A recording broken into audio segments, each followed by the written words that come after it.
MysteriousSekoru. At the center of the galaxy is the sun that leads the stars.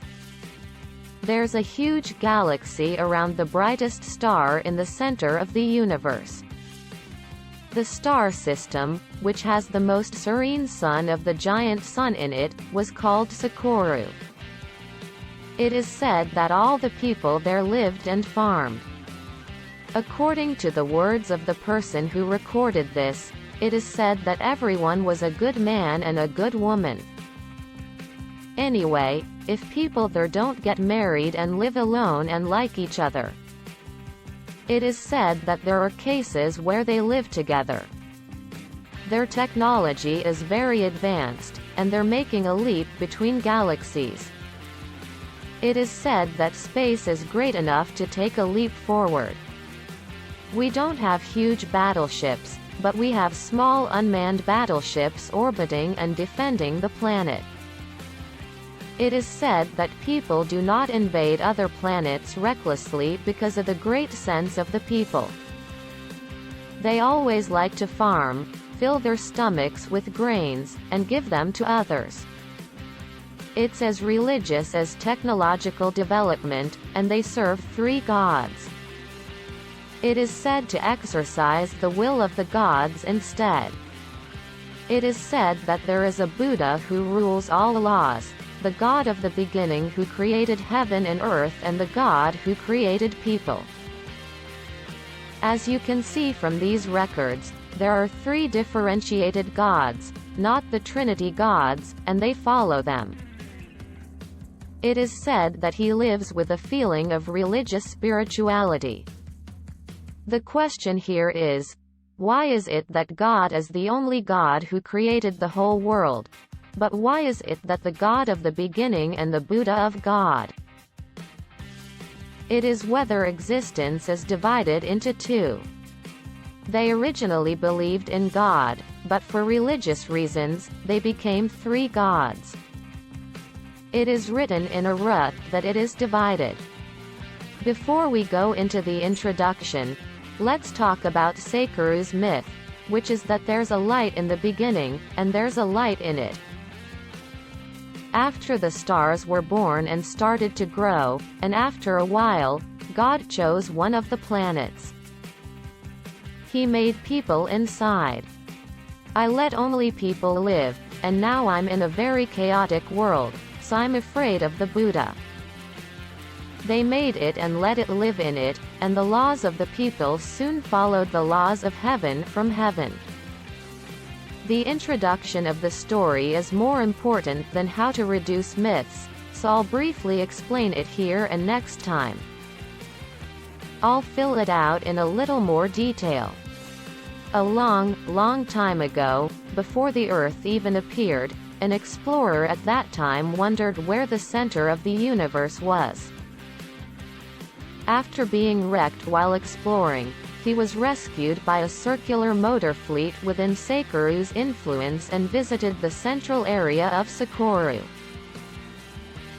Thus, it is a story that explores the place and informs people of the records that have been organized. It is a story that has nothing to do with Nibiru in the Bible of the Earth, and the story of the Earth does not come out. So, if you expected it, I recommend going somewhere else. Then we start the story by tossing and turning the records of an explorer who will remain in space history. I questioned the size and mass of the universe during the solar day, when the prelude to the Dew's 2033 calendar rises. I left the higher education institutions of the empire, and the military was working on observing the singularities of each planet and measuring the time of its collapse. I was distressed by thoughts that crossed my mind. 10 years later, I filled my mandatory service period and I was a civilian. I was spending time as captain of the space agency's giant planet observatory. But this is different from when I was in the military.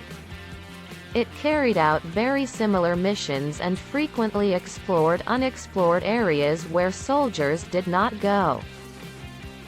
So it was more dangerous and there was not enough time to go back home. In the year 2052 of the Deus calendar, I recalled my thoughts that were bent in my head 19 years ago, and I wondered if I would ever live in this world. The end, the center of this world, and how big this world is once again began to wonder. And soon after, I submitted my resignation letter to the company and sold my retirement fund and house, so I can take a space, but the output is. I bought a small boat with a short takeoff distance because it was not enough. Maybe it's just normal people who buy this kind of ship. I think it's not an easy decision. In the year 2056 of the Deus calendar, I named my small ship the Beat, and I've known it to find the center of the universe. I explored the whole universe.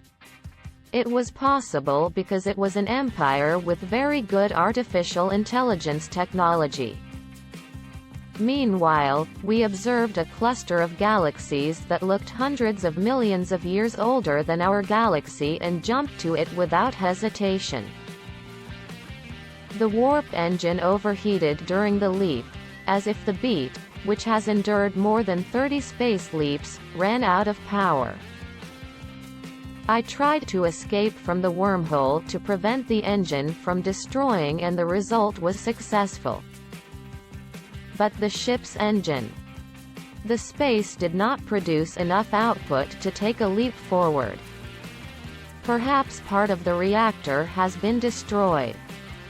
A week later, I began to wonder if I should go into permanent hibernation while looking at the remaining emergency food and water. This is because if you start hibernation here and set a route to your hometown, you have to start a journey that may take another 10,000 years. After thinking about it for a few days, thoughts began to come into my head. At first I thought I was mentally ill, but I wasn't. Seeing the hallucinations and fantasies that astronauts get caught easily.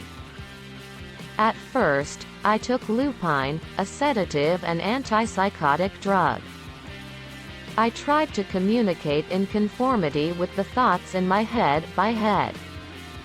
I can't resist it. I think it was appropriate that it wasn't. You were in distress. It was a short thought that said, "We're going to guide you, so I want to set the frequency." But the frequency of the communicator was adjusted according to the number in the thought and transmitted.